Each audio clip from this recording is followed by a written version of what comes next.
के साथ निकाह कर लिया हो। अयन के हर रजुलुम्महु, आदमी अपनी माँ के साथ निकाह करे। बताने का मकसद यह है कि माँ के साथ कितनी भी बार कलमा पढ़ ले, कितना भी कुरान की आयतें पढ़ ले, कितने लाख कुरान पढ़ डाले, लेकिन माँ के साथ निकाह हो ही नहीं सकता है। माँ के साथ निकाह जायज ही नहीं है।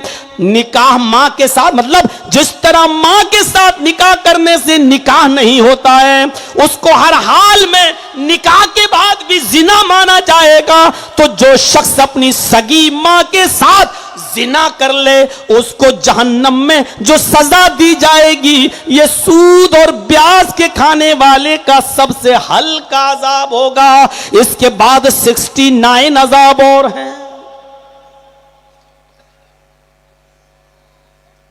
मौलाना कलेजा भी निकाल दोगे आप अपना तब भी। इसके बाद 69 अजाब और हैं। मौलाना कलेजा भी निकाल दोगे आप अपना तब भी, हम सुन तो लेंगे लेकिन मानेंगे नहीं। अरे तुम 25 साल से आ रहे हो, अब तक नहीं माना तो अब क्या मानो? नहीं मानो हम तो बोलते ही रहेंगे। मेरे प्यारे साथियों, अल्लाह के नबी जब सफरे मेराज पे गए, फरमाया मैंने ख्वाब देखा और मुझे ख्वाब के अंदर ये दिखाया गया। एक लंबी चौड़ी हदीस है, पूरी हदीस में नहीं सुना पाऊंगा, उसका एक टुकड़ा बताता हूं कि मैंने देखा जहन्नम के अंदर एक खून का तालाब है, उसके अंदर कुछ लोग गोता लगा रहे हैं, बदबूदार खून पी रहे हैं। बदबू की वजह से वो तैरते हुए बाहर आना चाहते हैं। फरिश्ता एक पत्थर मारता है, ये उस पत्थर के सहारे से बीचों बीच में पहुंच जाता है। फिर बदबूदार खून पीता है, उसमें डुबकियां मार रहा है। फिर किनारे आता फरिश्ता उसको पत्थर से ढकेल देता, ये फिर बीचों बीच में पहुंच जाता। पूछा अल्लाह के नबी ने, जिब्रील ये खून के बदबूदार तालाब में ये कौन है और ये किस जुर्म की सजा इसको दी जा रही है? ये बदबूदार खून पी रहा है और उसी में गोता लगा रहा है, डुबकियां मार रहा है। फरमाया, आय अल्लाह के नबी, ये वो लोग हैं जो दुनिया में गरीबों का खून पिया करते थे, 100 देते थे, 110 लेते थे। ये वो लोग हैं जो दुनिया में सूद और ब्याज खाया करते थे। इनको गरीबों का खून बहुत पसंद था, उनको चूसा करते थे। आज इनको जहन्नम में यही सजा दी जा रही है। लो पियो खून, कितना पीते हो? पूरा का पूरा तालाब खून से भरा पड़ा है, पियो कितना खून पीते हो? तुम्हें दुनिया में गरीबों का खून चूसने की बहुत आदत थी, पियो कितना खून पीते हो। क़ु अनफुसकुम व अहलीकुम नारा, अपने बच्चों को भी जहन्नम की आग से बचाओ और अपनी बीवी को भी जहन्नम, बीवी को भी जहन्नम की आग से बचाओ। यही उमर इब्न अब्दुल अजीज हैं, रात की तारीकी में इनकी लौंडी दूध का एक प्याला लेकर आ रही है, अपनी मालिकन को देती है। जैसी मालिकन के हाथ में उमर इब्न अब्दुल अजीज की बीवी के हाथ में दूध का प्याला आया, उमर इब्न अब्दुल अजीज ने पूछा, बीवी ये क्या है? कहा दूध। कहा दूध तो मेरे घर में था नहीं, तुम्हारे पास कहां से आया? कहा बैतुल माल से मंगाया है। कहा बैतुल माल में मेरा माल तो नहीं है, सारे मुसलमानों की अमानत है। फरमाया, मेरे प्यारे शौहर 4 दिन से भूखी हूं, कुछ नहीं मिला, मेरे पेट में बच्चा है, हमल है, आपकी अमानत मेरे पेट में पल रही है। मां कुछ नहीं खाएगी तो पेट का बच्चा मर जाएगा, आज कम से कम ये दूध पी लेने दो, अगले महीने हमें जो राशन मिलेगा 1 प्याला दूध हम बैतुल माल में भेज देंगे। हमने तो बतौर कर्ज मांगा है, हमने उधार लिया, कर्ज के तौर पर लिया, अगले महीने दे देंगे। उमर इब्न अब्दुल अजीज ने कहा, खबरदार, आए मेरी बीबी, अगर 1 कतरा भी दूध का तेरे हलक के नीचे चला गया, आए और फौरन अपनी बीवी से प्याला छीना और अपनी लौंडी को दिया, जाओ बैतुल माल में जमा करके आओ।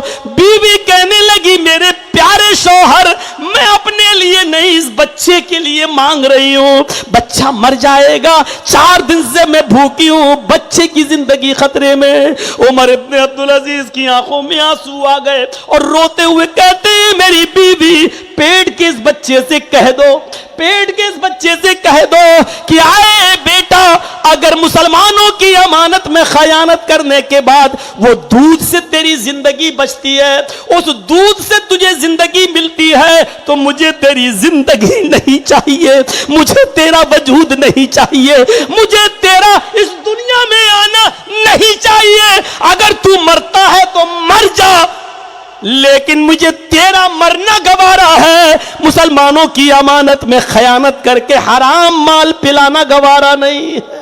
ये कहकर उमर इब्ने अब्दुल अजीज खुद जाते और बैतुल माल के कैशियर से कहते, मेरी इजाजत के बगैर मेरी बीवी को दूध कैसे दिया है, आइंदा ख्याल रखना, अगर नहीं तुम माने तो हम ऐसी सजा देंगे कि चोरी के जुर्म में तुम्हारा हाथ भी कटवा देंगे।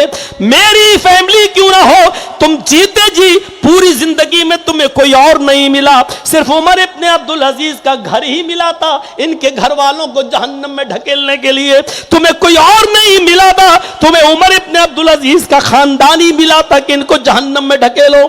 आइंदा ख्याल रखना। मेरे भाइयों, इन वाकयात की रोशनी में ईमानदारी के साथ बताओ हम कैसे नजर आते हैं, हमारी हालत क्या है बताइए, और फिर आज हम तसव्वुर करें, जिंदगी को देखें और देखें कि हम क्या खा रहे हैं और क्या पी रहे हैं और हमारा हिसाब किताब क्या है। एक तरफ हालात ऐसे, सहाबा किराम की जिंदगी पर नजरें डालो, ये क्यों सोचते हो कि अगर हम ये नहीं करेंगे तो कहां से, अल्लाह ने पैदा किया है, इस दुनिया में उतारा तो रिस्क देने का वादा भी उसने किया। तुमसे ज्यादा ईमान तो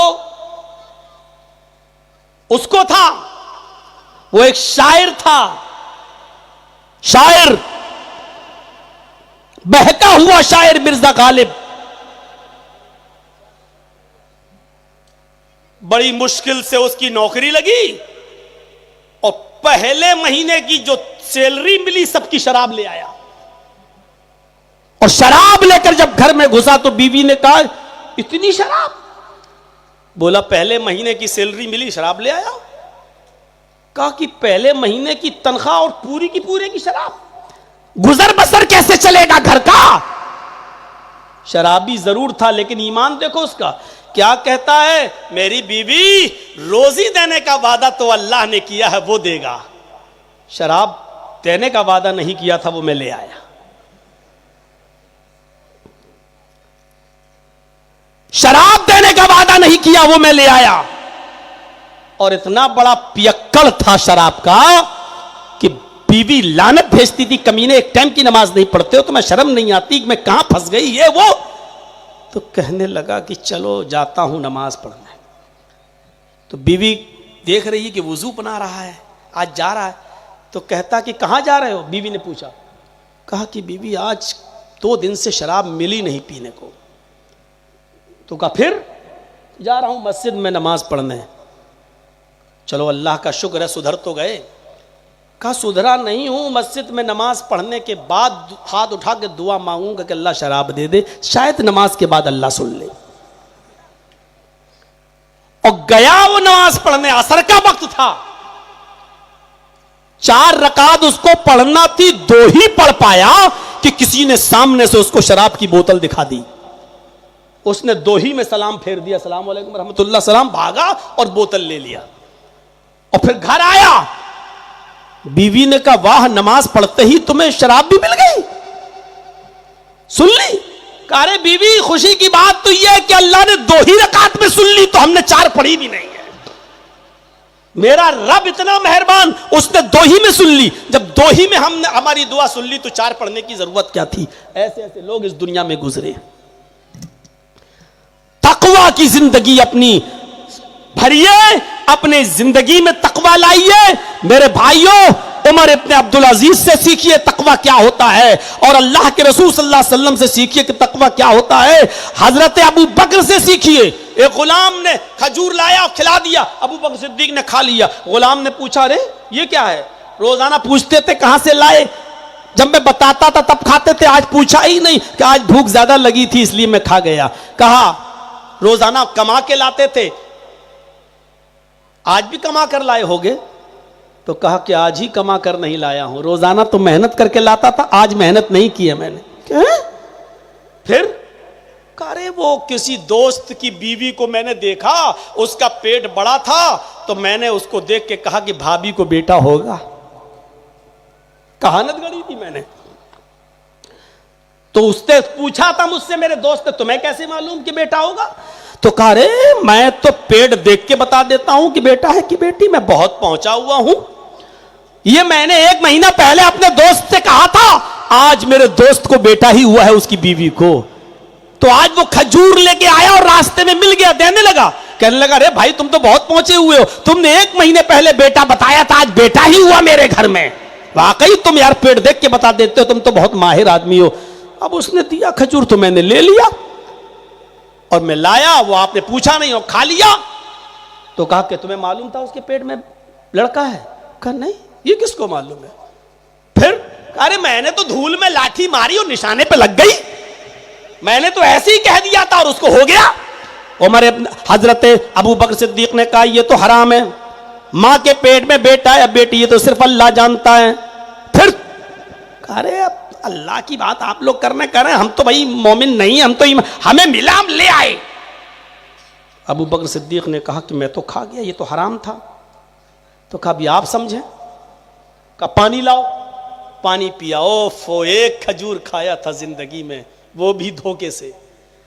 पानी पिया, बुखारी की हदीस के अल्फाज, 3 उंगली ली मुंह में आ करके कुल्ला किया, फिर पानी पिया, फिर उंगली डाली और फिर थूका, फिर पानी पिया और फिर उंगली डालकर कै किया। उस वक्त तक पानी पीते गए और कै करते गए जब तक कि यकीन नहीं हो गया कि जितना खाया था खजूर सब निकल गया होगा। उसके बाद कहा जो हराम का एक लुकमा खाता है अल्लाह ताला उसके दिल पर एक स्याह नुक्ता बिठा देता है। स्याह नुक्ता, स्याही का हल्का सा, अगर वो तौबा कर लेता है तो वो नुक्ता मिट जाता है, वो धब्बा मिट जाता है। और अगर वो तौबा नहीं करता तो ये धब्बा फैलता रहता है, बड़ा होता रहता है और एक वक्त आता है पूरे दिल को काला कर देता है। और जब इंसान का पूरा दिल काला हो जाता है तो उसको फिर परवाह नहीं होती कि ये माल जो मुझे मिला है ये हलाल का है या हराम का है।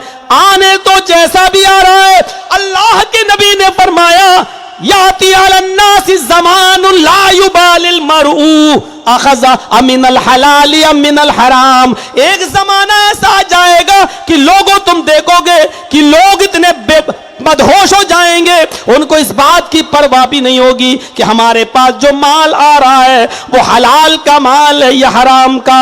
उनको इस बात की परवाह ही नहीं होगी, वो आने दो जहां से भी आ रहा है। आज यही सोच बन चुकी है हमारी, माल जहां से आ रहा आने दो, हलाल का या हराम का हमें नहीं मालूम। मेरे भाइयों, अल्लाह के नबी सल्लल्लाहु अलैहि वसल्लम ने यही तो फरमाया था, वरना अबू बकर सिद्दीक का तकवा तो ये था कि वो उठते बैठते चलते फिरते ये दुआ पढ़ते रहते थे, अल्लाहुम्मा इन्नी ज़लमतु नफ्सी ज़ुल्मन कसीरा वला यग़फ़िरुज़्ज़ुनूबा इल्ला अंत फ़ग़फ़िरली मग़फ़िरतम मिन इंदिका वरहमनी इन्नका अंतल गफ़ूरुर रहीम। आय अल्लाह, मैंने अपने नफ्स पर, मैंने अपनी जान पर बहुत ही ज्यादा जुल्म किया है और मेरे इन गुनाहों को तेरे अलावा कोई माफ नहीं कर सकता।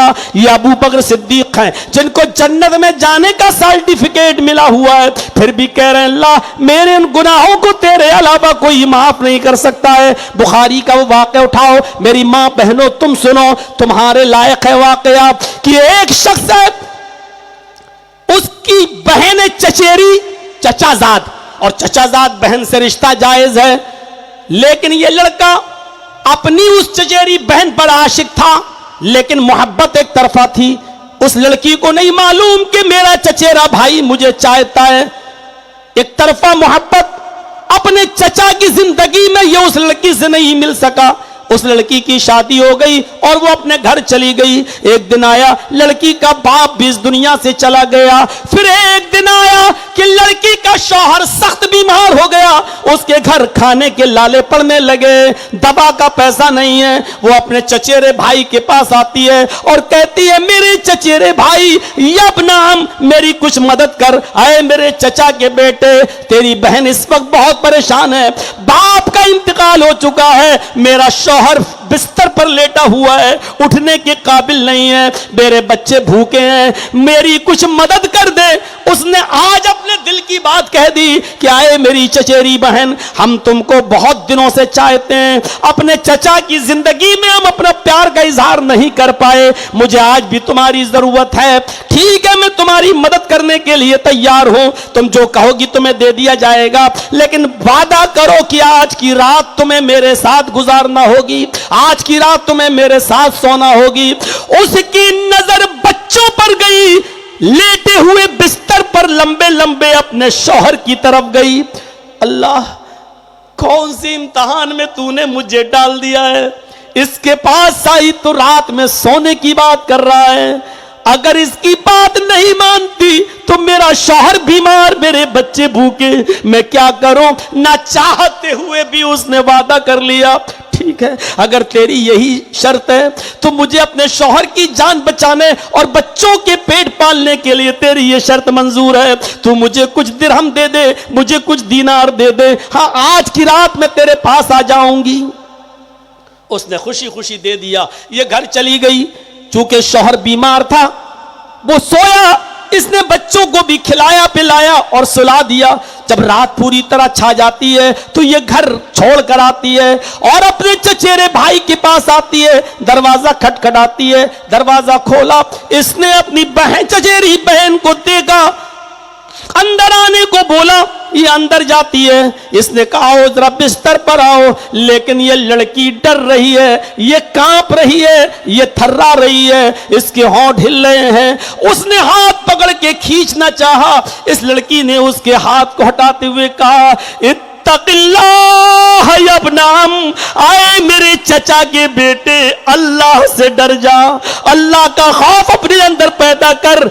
हराम हूं मैं तेरे लिए, मैं तेरे बहनोई की इज्जत हूं, आज तक मैंने अमानत में खयानत नहीं की है, मेरी मजबूरी मुझे यहां खींच के ले आई है। अरे तू अल्लाह से डर जा, जहन्नम के फरिश्ते हमारे इंतजार में होंगे, कब्र के फरिश्ते हमारे इंतजार में होंगे। चंद मिनटों की लज्जत, चंद मिनटों का तलज्जुज, चंद लम्हों का इंजॉय पूरी जिंदगी को क्यों तार तार कर रहा है, क्यों अजाबदार बना रहा है। अल्लाह से डर जा, इत्तक़िल्लाह या इब्नाम, आए चचा के बेटे मेरे करीब मत आ, उस मोहर को मत तोड़ जो अल्लाह ने तेरे लिए हराम कर दिया है।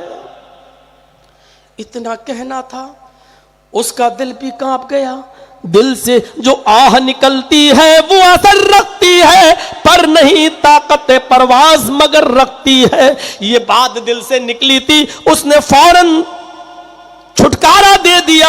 आए मेरी कजिन सिस्टर, मेरी बहन, जा, तू एक गुनाह पर इतना डर रही है, हालांकि वो गुनाह अभी तुझसे हुआ भी नहीं, अभी तूने वो काम किया भी नहीं, फिर भी इतना डर रही है। हाय मेरी तबाही, हाय मेरी बर्बादी, मेरी तो पूरी जिंदगी गुनाहों में गुजर गई। जा, मैंने तुझे छोड़ दिया और वो कर्ज भी हमने माफ कर दिया तेरे ऊपर, और कुछ मदद कर रहा हूं। उसने थैली खोली और भी मदद कर दी और कहा जा।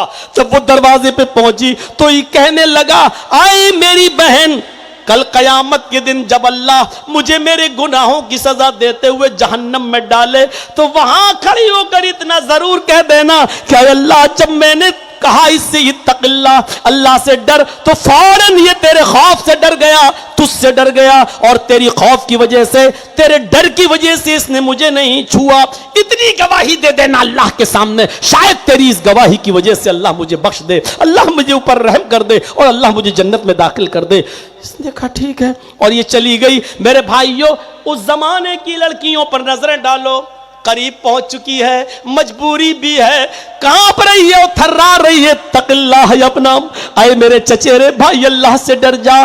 कैसी पाक बाज नमाज औरतें थी अल्लाह से कितना डरा करती थी। मेरी कौम की बेटियों, मेरी कौम की बच्चियों, आज तुम्हें क्या हो गया है? आज तुम किस किस तरीके की बेपर्दगी का मुजाहिरा कर रही हो? आज तुम टिकटॉक पर, इंस्टाग्राम पर किस किस तरीके से वीडियोस बना रही हो?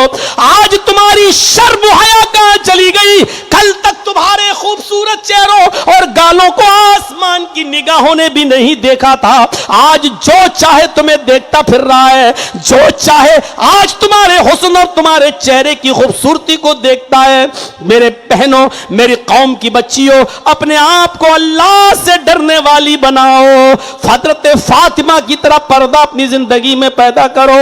अबू दाऊद की उस रिवायत पर नजर उठाओ कि एक औरत थी जिसका बेटा मैदानी जंग में लड़ रहा है और लड़ते लड़ते शहीद हो गया। किसी ने खबर दी कि तेरा बेटा मैदानी जंग में कत्ल कर दिया गया। उसने चादर ओढ़ी, हाथों में गिलव्स पहने, पैरों में सॉक्स, मोजे और मैदानी जंग की तरफ भाग गई।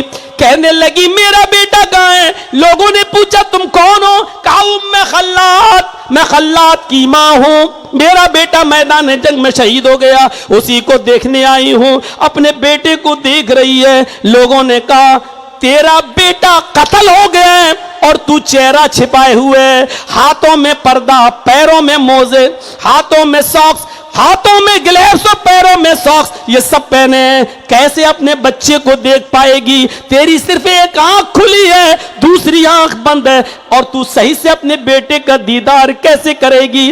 कम से कम चेहरा खोल कर तू अपने बेटे को देख ले। उसने कहा अय मोहम्मद के साथियों, तुम मौजूद हो, तुम्हारी मौजूदगी में मैं चेहरा कैसे खोलूं? कहा तुम इस हाल में भी ये देख रही हो? अरे औरतें तो पागल हो जाती हैं अपने बच्चे की मौत की खबर सुनकर, और तुम इस हाल में भी इतना पर्दा किए हुए हो। कहने लगी आए मोहम्मद के साथियों, मैंने अपना बेटा खोया है, अपनी हया नहीं खोई। मैंने अपना बेटा खोया है, अपना पर्दा नहीं खोया। मैंने अपना बेटा खोया है, अपनी शर्म नहीं खोई। मेरे बेटे का जनाजा निकला, हम अपनी शर्म हया का जनाजा क्यों निकालें? ये कौन सा पर्दा था? इस हाल में भी वो कह रही है कि मैं अपने बेटे को खोया है, पर्दा नहीं खो सकती हूं, मैं अपने पर्दे का जनाजा नहीं निकाल सकती हूं। ये चंद बुनियादी बातें तकवे के ताल्लुक से हमने आपके सामने रखी हैं। उठने से पहले थोड़ा सा एक रिक्वेस्ट है मेरी, ये मस्जिद का काम है आपका जो यहां हो रहा है। हमने जिंदगी में कभी चंदा वंदा किया है नहीं, ना मैं जानता हूं चंदा क्या होता है। एक दो बार मैंने निकला हूं अपने इलाके की मस्जिद के लिए और कभी मदरसे के लिए, लेकिन अब वो काम पूरा हो चुका है, इसलिए आता भी नहीं हूं। तो मेरे प्यारे साथियों, आपसे गुजारिश है, हमारे सरदार साहब ने हमसे कहा कि मौलाना लास्ट में थोड़ा सा आप हमारी मस्जिद के लिए कलेक्शन कर दीजिए। 25 साल से आप मुझे बुला रहे हैं और इतनी मोहब्बत आप कि मेरे बगैर आप कोई जलसा नहीं रखना चाहते हैं। आज भी कुछ लोग हमारे पास आए, मौजमपुर स्टैंड से ताल्लुक रखते हैं, और वो फरवरी में डेट मांग रहे थे। मजबूरी है मेरी कि मेरी फरवरी में नहीं, और यहां से अब मेरा आज प्रोग्राम खत्म, कल किशनगंज में, परसों बस 2 दिन घर पे रहूंगा और तीसरे दिन के लिए फिर मैं निकल जाऊंगा बीजापुर, सिरसी और बैंगलोर और कर्नाटक के दौरे पर मेरा सफर। तो मेरे भाइयों, थोड़ी देर 12:30 हो रहा है, 12:40 तक मैं आपके स्टेज पर बैठा हुआ हूं, और आप मोहब्बत मुझसे करते हैं, तो यह देखना है कि मुझसे आपकी कितनी मोहब्बत है और मेरे कहने पर आप इस मस्जिद का क्या ताउन करते हैं मेरे हाथ पर। यह आप लोग मोबाइल हटा लीजिए, क्योंकि अब पब्लिक जब आएगी तो फिर। तो मेरे भाइयों अभी बैठिए, बस इतना बता दूं कि मम बना लिल्लाहि मस्जिदन बनल्लाहु लहु बैतन फिल जन्नह, जो अल्लाह का घर दुनिया में अल्लाह के लिए मस्जिद बनाएगा, अल्लाह उसके लिए जन्नत में घर बनाएगा। तो आप देखें मेरे हाथ पे आप क्या देते हैं, अल्लाह रब्बुल आलमीन इसका पूरा अजर अजीम आपको अता फरमाएगा। अल्लाह ताला आपका जन्नत में घर बनाएगा। आप मेरे हाथ में देखें क्या दे रहे हैं। और अच्छा, ये माशाल्लाह 5000 रुपया दिया है, अल्लाह रब्बुल आलमीन कबूल फरमाए। और एक बात सुन लीजिए, वो हम जो अभी जो चंदा कर रहे थे हमारे मौलाना साहब, हम उस तरीके से चंदा नहीं कर पाएंगे क्योंकि हमारी वो आदत नहीं है। तो दिल में नियत कर लीजिए किसको सवाब पहुंचाना है, इंशाल्लाह आपको सवाब मिलेगा। तो आप मेरे हाथ में दें, अल्लाह ताला आपको इसका अजर अजीम अता फरमाए।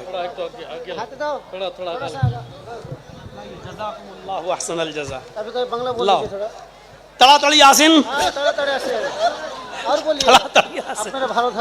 नहीं बस लाइए लाइए, आइए आज मुसाफा करिए, भर कर लाइए।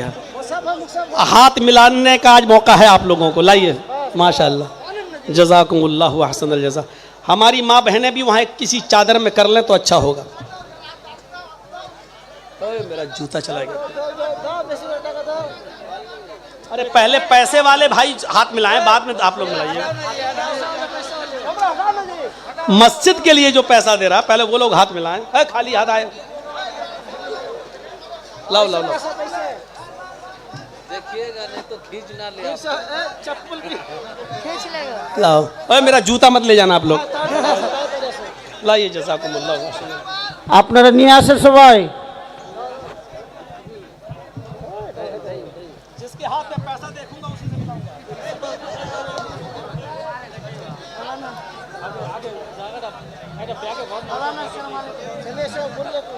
तुम तो स्टेज पे हो,